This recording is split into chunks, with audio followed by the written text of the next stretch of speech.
बिस्मिल्लाहिर्रहमानिर्रहीम, अस्सलामुअलैकुम। नाज़रीन, आपको मेरी तरफ से 76वां यौम आज़ादी बहुत बहुत मुबारक हो। नाज़रीन, हम अपने पाकिस्तानी होने के 75 बरस पूरे कर चुके हैं।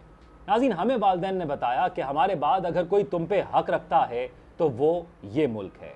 सो हम इस मट्टी का हक अदा कर रहे हैं। मिली नगमों ने सिखाया है कि दिया जलाए रखना है, सो जैसे तैसे जला रहे हैं। लेकिन जश्न आज़ादी के दिए जलाने वाले इस्लामी जमहूरिया पाकिस्तान के जमहूर इन दिनों बड़ी मुश्किल का शिकार हैं। सो बहुत से सवालात भी जन्म ले रहे हैं।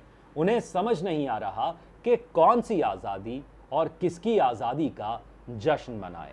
हम कौम हैं तो हम कैसी कौम हैं? ये कौम क्या चाहती है? ये अपनी इज्तमाई ख्वाहिश का इजहार कैसे करती है?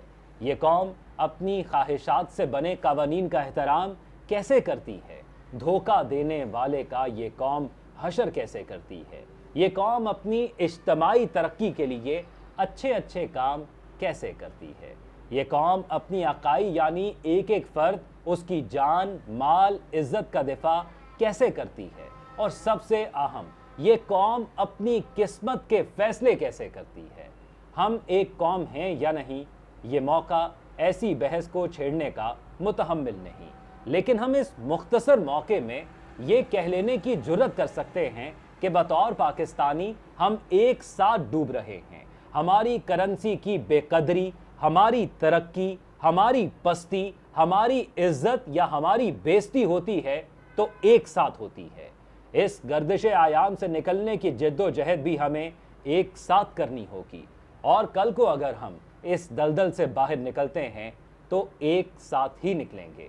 पाकिस्तान जिन गंभीर हालात में घिरा है, उससे निकलने के लिए क्या हम जमहूर, हम आवाम और हम पाकिस्तानी कौम की राय को कोई अहमियत भी देते हैं या नहीं?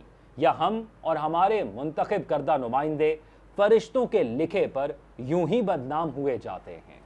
बच्चा जमहूर तो मदारी के इशारे पर 75 बरस से घूम रहा है। फिर काहे की आज़ादी? आज़ाद मुल्क में कैद जमहूर की तादाद बढ़ती चली जा रही है। आज़ाद वतन के लापता शहरी अब हजारों में पहुंच गए हैं।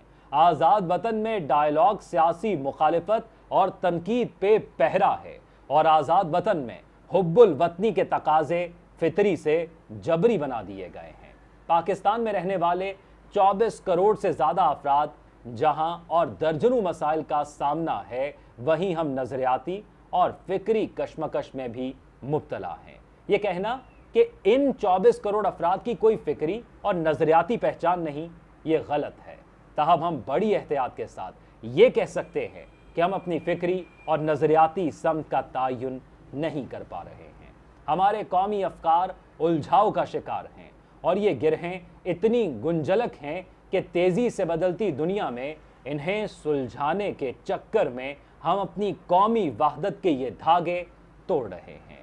नाज़रीन, 75 बरस से एक बहस जारी है और सिरा है कि हाथ नहीं आता। बहस है कि हम अफराद का हजूम हैं या कौम हैं।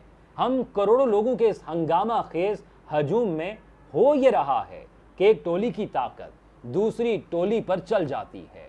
एक गिरोह दूसरे पर काबिज है। एक टोले के पास असलहा है तो दूसरे के पास डंडा है। आज अगर एक ग्रुप ताकत में है तो ऐसी की तैसी कर रहा है। कल दूसरा ग्रुप मुख्तदर हो जाएगा तो वो पहले वाले को छोड़ेगा नहीं।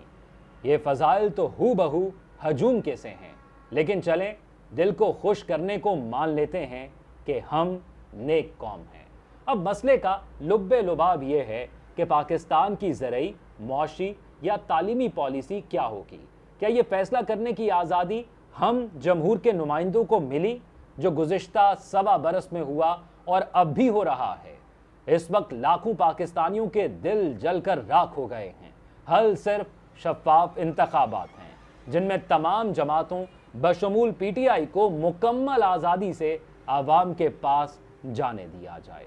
मुबस्सरीन कहते हैं कि नई मरदमशुमारी के मुताबिक इंतखाबात कराने की पख लगाने से अगले इंतखाबात मजीद खटाई में पड़ते दिखाई देते हैं। हम आवाम से पूछें, हमें तो इलेक्शन या नो इलेक्शन दोनों सूरतों में अपने हक राह दही की सिर्फ दही जमती नजर आ रही है। हमें तो अगले इंतखाबात में एक बार फिर मनमर्जी के लोगों पर मुश्तमिल हाइब्रिड निज़ाम को दबाव मिलता नजर आ रहा है। अब वक्त आ गया है, वक्त तो खैर बहुत पहले आ गया था कि हमें यह फैसला करना था कि हमें सिर्फ नारों, वादों या हक़ाइक़ पर ना मबनी रहने वाले हालात पर जीना है, या फिर हमें हकीकी तौर पर एक हक के तौर पर जीना है। वो हक हमें इस जमहूर ने फराहम करना है, वो हक हमें हमारे सियासतदानों ने और हमारे हुक्मरानों ने फराहम करना है। इस जश्न आज़ादी पर आपका क्या पैगाम है, आप कमेंट्स में ज़रूर आगाह कीजिएगा। हमारे फेसबुक पेज और यूट्यूब चैनल को सब्सक्राइब कीजिए। अपना ख्याल रखिएगा। अल्लाह हाफ़िज़।